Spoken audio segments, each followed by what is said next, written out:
오늘은 그리스도인의 자유에 대한 강론입니다. 그리스도인의 자유에 대해서는 15년 전인지 거의 한 20년 전인지 제가 3번에 걸쳐서 시리즈로 설교를 해서 우리 카페에 보면 있을 것 같아요. 영상으로는 2편을 제가 올려놨습니다. 3번째 편은 못 올려놨는데 오늘은 그와 상관없이 그리스도인의 자유에 대해서 오늘 본문의 중심으로 강론하도록 하겠습니다. 여러분께서는 예수를 믿으면서 만일 내가 구원을 못 받으면 어쩌나, 요즘처럼 기도 안 하고 봉사 안 하다가 갑자기 죽으면 지옥 가는 것은 아닌가? 그런 생각으로 두려워한 적은 없으십니까? 진심으로 예수님을 영접했습니다. 주일은 잘 지키고 봉사도 잘 하는데 어쩌다 잘 못할 때도 있어요. 그런 경우 그 무렵에 내가 죽는다면 천국에 못 들어갈 것이라는 생각이 들어서 불안한 마음이 들지는 않으셨습니까? 어떤 날은 구원을 받은 것 같고 어떤 날은 구원을 못 받은 것 같은, 또는 어떤 날은 구원을 받을 것 같고 어떤 날은 구원을 못 받을 것 같은 생각에 빠진 적은 없으십니까? 그와 같은 생각으로 불안하고 두려울 때가 있다고 해서 한번 구원받은 사람이 구원을 받지 못하게 되거나 하지는 않습니다. 그런 생각이 들었다고 해서 구원받지 못했다는 뜻이 아니라는 것입니다. 구원을 받았을지라도 그리스도인의 자유가 무엇인지, 이게 중요합니다.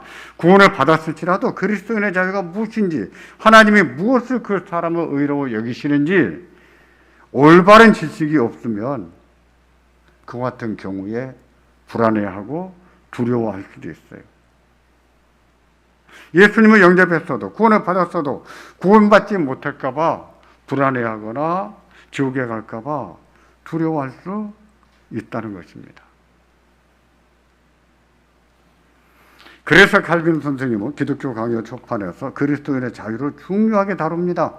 다루면서 이런 말을 합니다. 복음이 아무리 간략하게 전파된다고 해도 이것을 꼭 가르쳐야 된다 그랬어요. 우리가 복음을 전하지 않습니까? 복음을 전파할 때 어떤 때는 길게 전할 수 있어요. 어떤 때는 짧게 전할 수 있어요. 근데 복음을 간략하게, 아무리 간략하게 전할지라도 이것을 꼭 가르쳐야 된다고 했습니다. 만일에 이것을 가르치지 않으면 앞에서 언급한 대로 매사에 불안해하거나 두려워하거나 믿어도 미신에 빠질 수 있다고 했어요.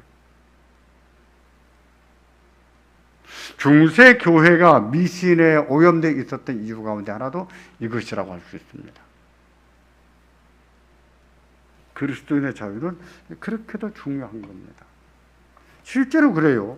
그런 사람들을 만나볼 수 있습니다. 기도와 전도를 하지 않고 있을 때 그런 사람에게 어떤 목회자가 이렇게 말합니다. 군사님, 그렇게 신앙생활 하다가 오늘 예수님 오시면 천당 가겠습니까?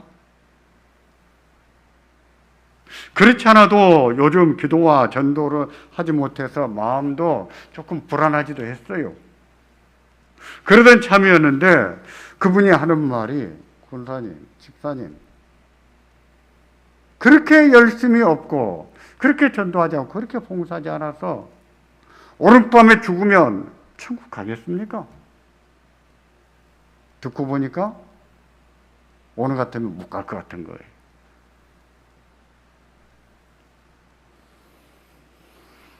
그런 것일까요? 죄를 회개하고 예수님을 나의 주, 나의 하나님으로 영접했는데 그럴 수가 있을까요? 구원을 못 받거나 출소되거나 그럴 수 있을까요? 물과 성령으로 거듭났고 하나님의 자녀가 됐는데 기도가 약해지고 전도와 봉사가 약해졌다고 해서 구원을 못 받는 일이 있을 수 있느냐 말입니다. 그런 것입니까?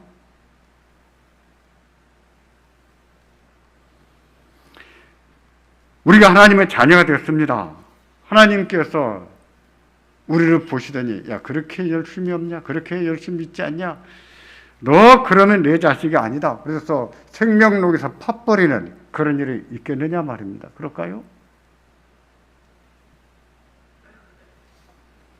그렇게 생각하는 사람, 그런 생각에 불안과 두려움을 느끼는 사람, 그래서 불안과 두려움을 이겨보려고 미신적으로 믿는 사람들 있습니다. 그런 사람들은 그리스도인의 자유가 무엇인지 모르는 사람들이에요.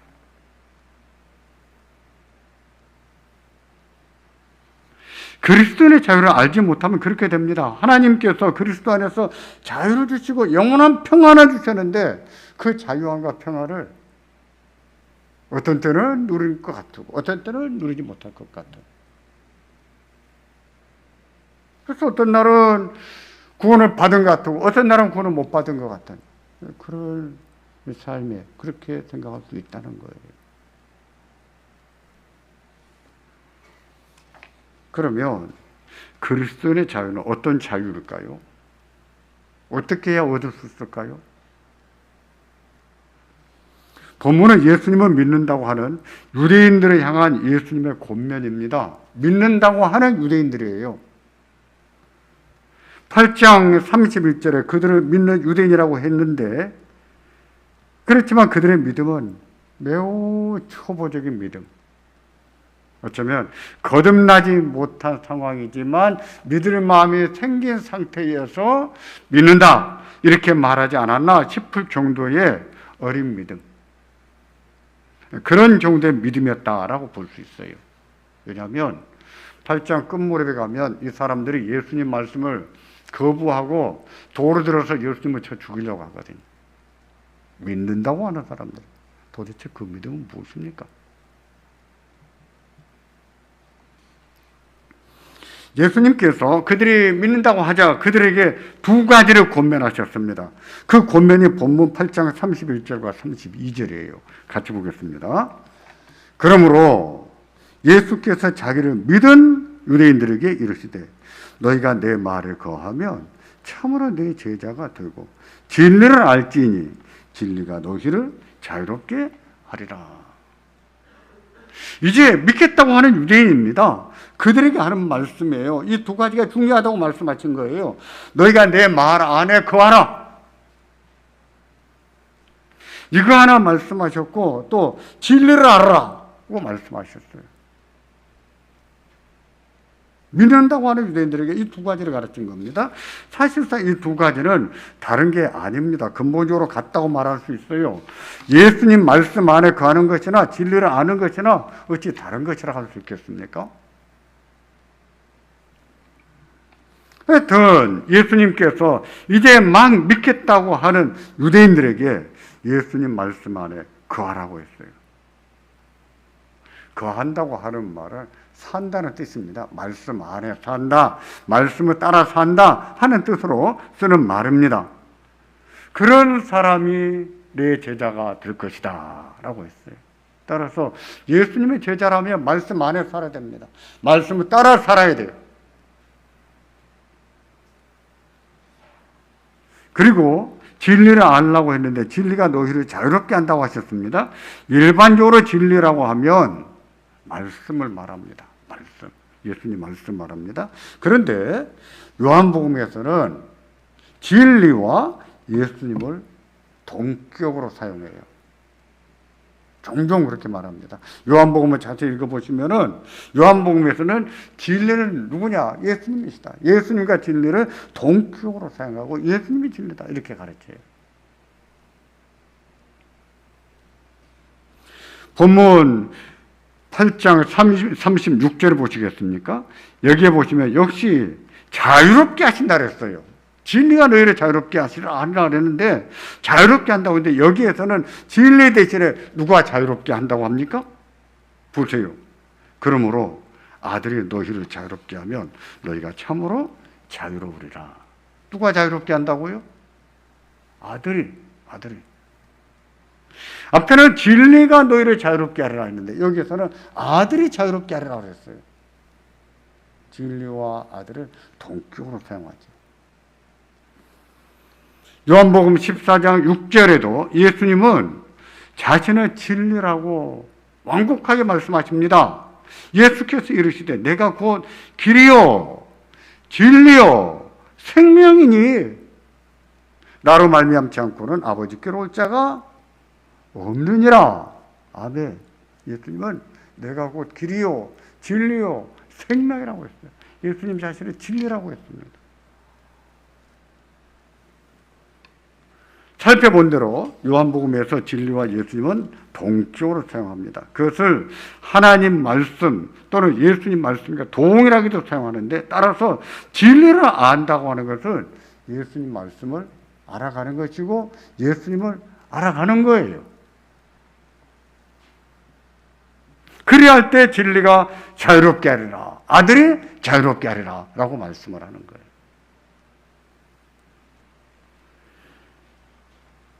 제가 예전에 설교 시간에 그런 얘기 한 적이 있습니다. 구약은 히브리어로 써져 있는데 히브리 말에는 믿는다는 단어가 없다 그랬어요. 믿는다는 뜻으로 쓰는 대표적인 단어가 뭐라고 했습니까? 안다는 단어예요. 거의 98%는 이 단어를 씁니다. 안다는 것도요, 단순히 지식적으로 아는 것을 말하지 않습니다. 구약에서 믿는다는 뜻으로 쓰는 안다, 그 단어가 히브리 말로 야다 동사입니다. 그 안다, 야다 동사를 신약에 와서 대체 단어로 쓸 때에 이 안다는 단어를 쓴 거예요. 그러므로 여기서는 진리를 알라 이렇게 했을 때 진리를 믿으라 하는 뜻으로 우리가 이해를 해야 돼요. 단순히 지식적으로 아는 것이 아니라 그 말씀을 알고 깨달아서 예수님을 믿는 것을 말합니다. 예수님 믿는 것을 말해요. 그게 진리를 아는 거예요.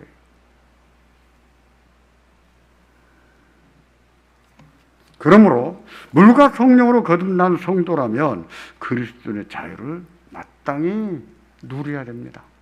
누려야 돼요. 믿음이 강할 때가 있고 약할 때가 있습니다. 그렇다고 해서 천국이 가까워지거나 멀어집니까? 그렇지 않아요.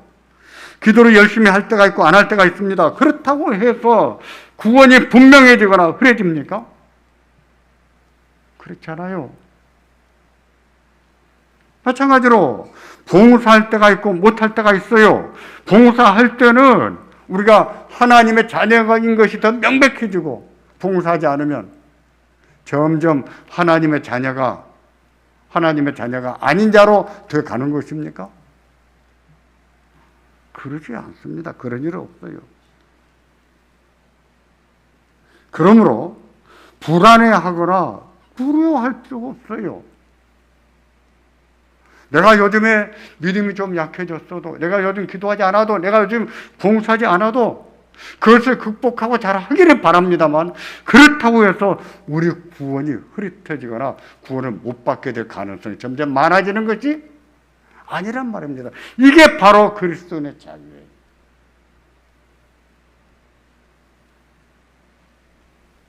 이것을 모르면 누군가가 여러분들을 집사님 그렇게 신앙생활에서 구원 받겠어요 라고 말했을 때 휘둘릴 수 있어요. 휘둘릴 수 있다고요. 미신에도 빠질 수 있어요. 예수님께서 이 말씀을 하셨을 때 소위 믿는다고 했던 유대인들이 우리는 아브라함의 자손이라고 대답했습니다. 남의 종이 된 적이 없는데 어찌하여 우리가 자유롭게 된다고 하느냐 하고 예수님에게 반문했어요. 그들이 아브라함의 자손인 것은 다 압니다. 예수님도 아세요. 예수님이 그런 뜻으로 말씀하셨을까요? 우리는 이미 자유롭고 자유로울 필요가 없다 이렇게 말하는데 예수님이 그런 뜻으로 말씀하셨겠냐고요? 아니에요. 예수님께서 말씀하신 자유는요, 죄로부터의 자유입니다. 죄로부터의 자유입니다. 이제부터는 더 이상 죄의 종으로 살지 않고 하나님의 자녀로 살게 되는 자유예요. 종에게는 자유가 없습니다. 자녀에게는 자유가 있는 거예요. 종은 언제라도 그 집에서 팔아버리면 팔려갈 수 있는 거예요. 쫓아내면 쫓겨갈 수 있는 거예요. 자녀는 그 집에서 팔려갈 일이 없습니다. 쫓겨날 일이 없는 거예요. 그 집에 영원히 살 자유가 있는 거예요. 불안해할 필요가 없는 겁니다. 그래서 본문 8장 34절부터 36절까지 보면 이렇게 말씀하십니다. 같이 보겠습니다. 다 같이 보겠습니다. 진실로 진실로 너희에게 이르노니 죄를 범하는 자마다 주의 종이라. 종은 영원히 집에 거하지 못하되 아들은 영원히 거하나니 그러므로 아들이 너희를 자유롭게 하면 너희가 참으로 자유로우리라. 보세요. 예수님께서 더 이상 죄의 종으로 살지 않고 하나님의 자녀로 살겠다고 하지 않았습니까? 더 이상 천국에서 쫓겨날 일이 없습니다. 팔려나갈 일이 없는 거예요. 더 이상 불안해하거나 두려워할 필요가 없는 거예요. 불안해서 두려워서 지푸라기를 하나 붙잡고 싶어 이것저것 해보는 미신에 빠질 필요가 없단 말입니다. 그런 뜻이에요. 그런 뜻에서 예수님은 진리를 알라. 내 말 안에 거하라 하고 말씀을 해요. 진리가 너희를 자유롭게 하리라 하고 말씀을 해요. 이게 그리스도인의 자유입니다. 다시 말씀드리지만 우리는요, 기도가 약해질 때도 있어요. 목사도 마찬가지입니다. 봉사가 약해질 때도 있어요. 믿음이 약해질 때도 있어요. 누구나 다 그런 거예요. 그렇다고 해서 구원이 취소되는 것입니까? 그러지 않는 거예요. 그런 일로 불안해하거나 두려워할 필요가 없단 말입니다.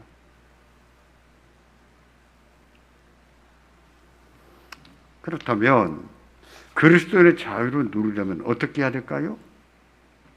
믿음이 약할 때가 있고 열심히 식을 때가 있지만 그런 경우도 불안해하지 않고 두려워하지 않으면서 구원받은 자로서의 평안을 누리고 기쁨을 누리고 살려면은 어떻게 해야 될까요? 맞아요. 나는 요즘에 기도를 못하고 있습니다. 나는 열심히 식었습니다. 요즘에 봉사도 하나도 안 하고 있어요. 그런데 저는 구원을 받았습니다. 구원을 못 받을까 봐 두려워하거나 염려할 필요가 없습니다. 이게 그리스도의 자유라는 거예요. 죄로부터 한번 해방된 것은 영원히 해방된 거예요. 하나님의 자녀가 한번 되면 영원히 자녀가 되는 거예요. 하나님의 집에서 쫓겨날 일이 없단 말입니다. 그렇다는 것을 우리가 잘 알아야 됩니다. 확신을 가져야 돼요. 어떻게 해야 가질 수 있을까요?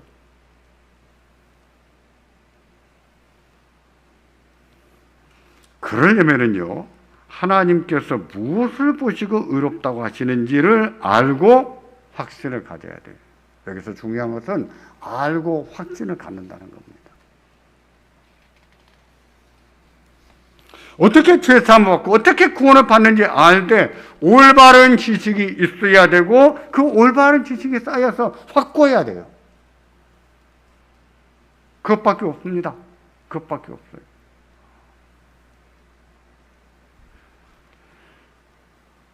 하나님께서 무엇을 보시고 우리를 의롭다고 하십니까? 무엇을 보시고 그 사람을 구원하십니까? 이 질문에 답할 때 성경은 늘 아브라함의 예로 제시합니다. 왜냐하면 아브라함이 믿음의 조상이거든요. 하나님께서 그를 통해서 하나님이 무엇을 보시고 의롭다고 하시는지 증명을 우리가 얻을 수 있거든요. 그래서 바울 사도도 로마서를 기록하면서 하나님이 무엇을 보시고 의롭다고 하시는가, 구원하시는가 설명해 나가면서 로마서 4장에서 아브라함 얘기를 하는 거예요. 우리 조상 아브라함은 어떻게 의롭다 여기심을 받았느냐? 묻고 시작하나요? 아브라함을 예로 듭니다. 그 아브라함이 예를 들 때 최초의 근거가 뭐냐면 창세기 15장 6절입니다. 창세기 15장 6절에 보시면 이처럼 말씀합니다. 아브라함이 여호와를 믿으니 여호와께서 이를 그의 의로 여기시고. 아브라함이 여호와를 믿으니 여호와께서 이를, 여호와를 믿는 이것을 그의 의로 여기셨다 그랬습니다.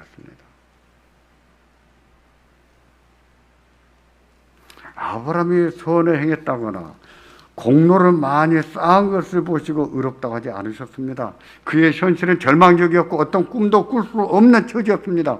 그런데도 하나님이 말씀하시자 실망했다가 낙심했다가 또 하나님을 믿는 거예요. 하나님을 믿는 그 믿음을 보신 겁니다. 그 믿음 보시고 아브라함을 의로 여기신 거예요. 그를 의롭다 하셨는데 그를 구원하셨고 그를 하나님의 자녀로 삼으신 거예요.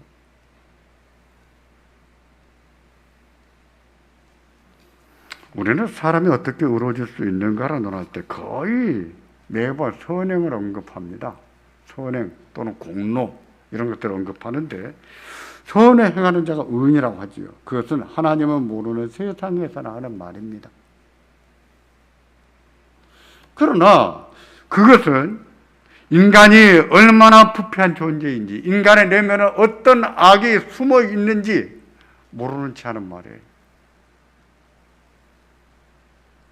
인간이 얼마나 부패한 존재인지, 인간은 입만 벌리면 얼마나 죄를 짓기 쉬운지 모르고 하는 말이에요.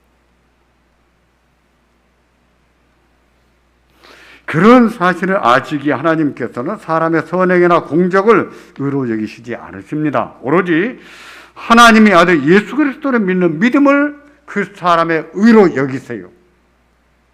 믿는 믿음 보시고 의롭다라고 하시는 거예요. 선행이 아닙니다. 에베소서 2장 8절과 9절은 그런 사실을 명백하게 말씀하는데 같이 보십니다. 너희는 그 은혜에 의하여 믿음으로 말미암아 구원을 받았으니 이것은 너희에게서 난 것이 아니요 하나님의 선물이라. 행위에서 난 것이 아니니 이는 누구든지 자랑하지 못하게 함이라 했습니다. 보십시오. 우리가 어떻게 구원을 받았는가? 믿음으로 받았다라고 했습니다. 선행이나 공로로 쌓아서 받은 게 아니고 예수 그리스도를 믿는 믿음을 그 믿음으로 말미암아 받았다 했습니다. 그리고 그 믿음이라고 하는 것이 하나님의 선물이거든요. 우리가 노력해서 얻은 것이 아니기에 너희에게서 나온 것이 아니다라고 하는 거예요. 하나님의 선물이에요. 하나님의 은혜입니다. 은혜. 그 믿음을 하나님의 의로 여기신 거예요. 그렇다는 사실을 잘 알아야 됩니다. 이게 중요한 거예요. 그렇다는 사실을 알아야 돼요. 성경을 배우면서 정말 그렇다고 하는 증거를 많이 받아야 됩니다. 그런 성경 구절은 좀 많이 기억하고 외우는 것도 중요해요. 그런 증거가 우리 안에 한 겹, 두 겹, 10겹, 20겹 쌓여가면 누가 무슨 말로 우리들을 꼬드기든지 우리는요 흔들리지 않는다고. 구원을 못 받을까 봐 불안해하거나 두려워하지 않을 겁니다.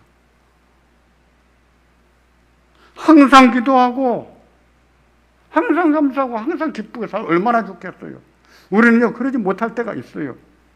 그러지 못했다고 해서 우리의 구원이 취소되지 않는단 말입니다. 구원은 못 받은 자가 되는 게 아니란 말입니다. 따라서 그런 경우도 우리는 불안해하거나 두려워할 필요가 없어요.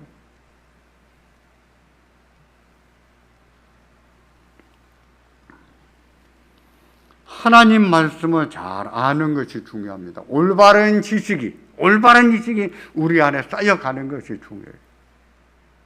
확신은 거기서 나오는 거예요. 그런 확신이 있을 때 그리스도인의 자유를 누릴 수 있습니다. 죄에서 해방됐다는 사실을 기억하고 불안해하거나 두려워하지 않을 수 있어요. 누가 아무리 무슨 말로 꼬드길지라도 우리는 흔들리지 않을 수 있단 말이에요.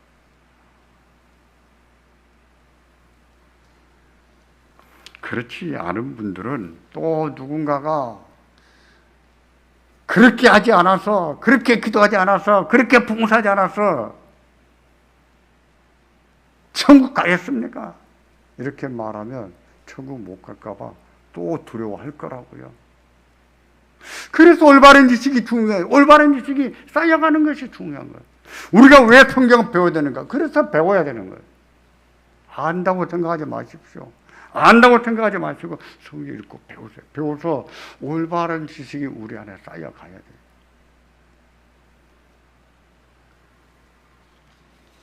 그리스도인의 자유는 이 외에도 우리가 누려야 될 자유들이 많이 있습니다. 그런 것은 해도 좋고 안 해도 좋은 것들이에요. 정작 중요한 것은 구원의 문제입니다.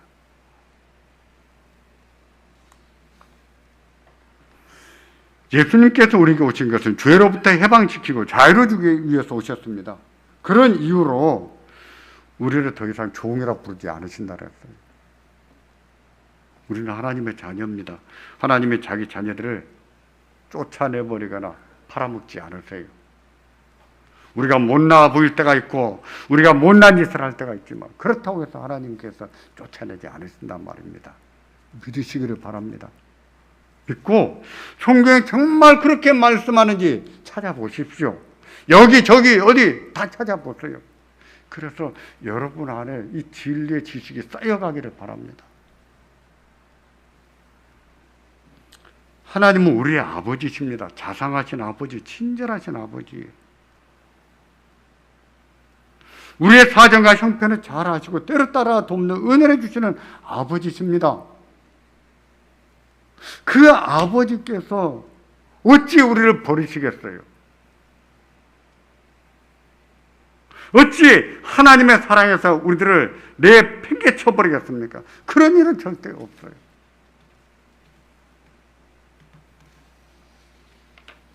로마서 8장 31절부터 39절까지를 저기 집에 돌아가시면 꼭 한번 찾아서 읽어보시기 바랍니다.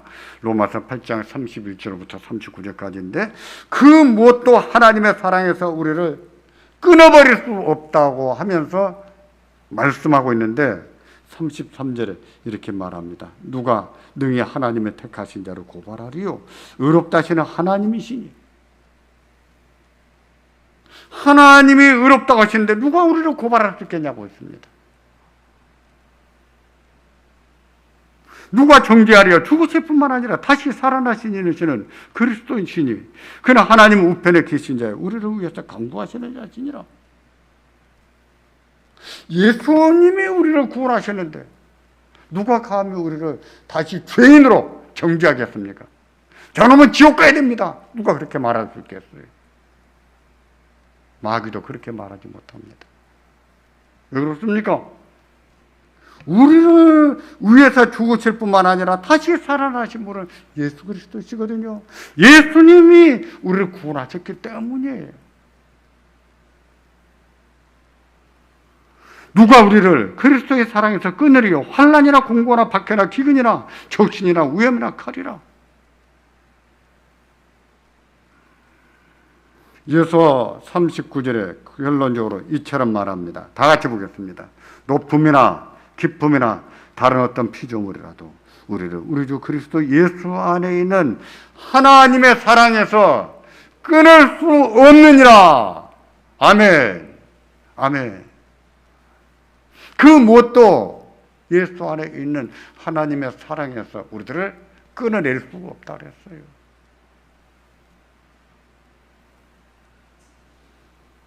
이와 같은 축복은요, 종들이 누릴 수 있는 축복이 아닙니다. 자녀들만 누릴 수 있는 자유고 축복입니다. 예수님께서 주신 이 자유를 빼앗기지 않으셔야 돼요. 빼앗기지 않으셔야 됩니다. 안 빼앗기고 그 자유함과 평안을 늘 누리고 살려면 내가 열심히 있을 때나 없을 때나 기도를 많이 할 때나 안 할 때나 봉사를 많이 할 때나 못 할 때나 이 평안을 누리고 이 자유함을 누리고 살려면 하나님이 무엇을 보시고 의롭다고 하시는가 아셔야 돼요. 올바른 지식이 우리 안에 쌓여야 되고 그리고 확신을 가져야 됩니다. 누군가가 말도 안 되는 소리를 가지고 여러분을 유혹하고 흔들어야 되거든. 그때 우리는 떠올려야 돼요.